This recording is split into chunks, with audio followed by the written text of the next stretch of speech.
Hello students, good morning to all of you. So आज हम discuss करने जा रहे हैं सी टेट और एस टेट के विभिन्न पेपर्स में जो सवाल पूछे गए हैं प्रोग्रेसिव एजुकेशन चैप्टर से। तो पहले सवाल को डिस्कस करते हैं। The right to education act 2009 specifies that if the number of children admitted for first class to fifth class is above 200 then the pupil teacher ratio required is. तो इसका जो सही आंसर है वो है 40। So option B is the correct answer for the first question.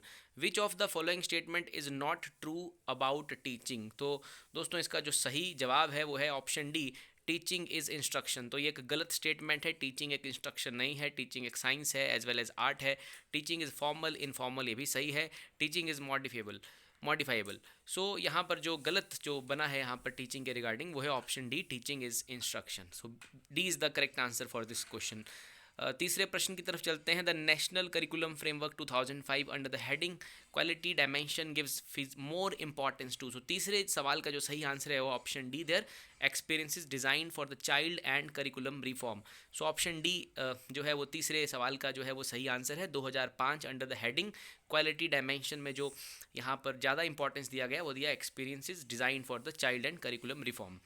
अब चलते हैं क्वेश्चन नंबर 4 की तरफ, जो कि है national curriculum framework 2005 suggest which of the following examination reforms.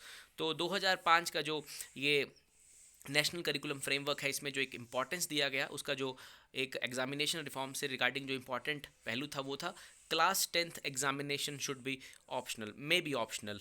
तो अभी तो क्लास 10th के एग्ज़ाम जो है वो सीबीएसई और अदर स्टेट बोर्ड्स में जो है वो बोर्ड एग्ज़ाम ही है, लेकिन क्लास 10th एग्जामिनेशन को ऑप्शनल करने की इसमें एक सलाह जो सुजेशन था वो दिया गया था। सो चौथे का आंसर है option A there.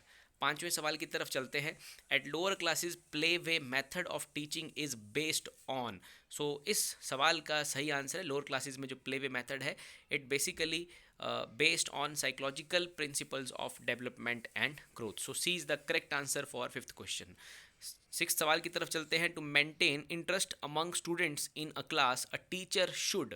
So interest पैदा करने के लिए टीचर को क्लास में क्या करना चाहिए। तो इसका जो आंसर है वो है आस्क क्वेश्चंस। बाकी ऑप्शंस है use the black board, discuss, tell stories, जो सही नहीं है। सो सही आंसर है आस्क क्वेश्चन। सिक्स का आंसर है option D there. Family is a means of. So सातवें का जो आंसर है सही answer, family is a mean of informal education. परिवार में भी हम शिक्षा ग्रहण करते हैं बट वो एक इनफॉर्मल एजुकेशन है। आठवें सवाल की तरफ चलते हैं। Black board can be included in which group और category of teaching aid. So black board को किस कैटेगरी में रखा जाता है विजुअल एड में। टीचिंग एड की कैटेगरी जो है वो विजुअल एड कैटेगरी में ब्लैक बोर्ड को रखा जाता है। सो बी इसका आंसर है। देन नाइन्थ सवाल की तरफ चलते हैं। Which of the following is related with the teaching skill. कौन से जो दिए गए हैं वो टीचिंग स्किल से रिलेटेड हैं। Black board writing, solving questions, asking questions, all of these. So all of these इसका सही जवाब है। दसवें प्रश्न की तरफ चलते हैं। In order to in order to nurture creativity a teacher should take help which of the following methods. तो यहाँ पर क्रिएटिविटी, बच्चों को क्रिएटर बनाने के लिए और मीन्स उनकी क्रिएटिव स्किल्स को इंप्रूव करने के लिए टीचर को क्या स्टेप्स लेने चाहिए। तो इसका जो सही जवाब है ब्रेनस्टॉर्मिंग। तो ब्रेनस्टॉर्मिंग प्रॉब्लम जो होते हैं उनको हम अगर बच्चों को करवाते हैं तो वहाँ से उनकी क्रिएटिविटी और उनका जो स्किल्स है वो इम्प्रूव करता है, जो उनको प्रॉब्लम सॉल्विंग स्किल्स है वो इम्प्रूव करता है। तो इसका जो सही जवाब है वो है ब्रेनस्टॉर्मिंग। आई होप आपको ये 10 सवाल प्रोग्रेसिव एजुकेशन चैप्टर से जो है वो समझ आए होंगे। With that thank you very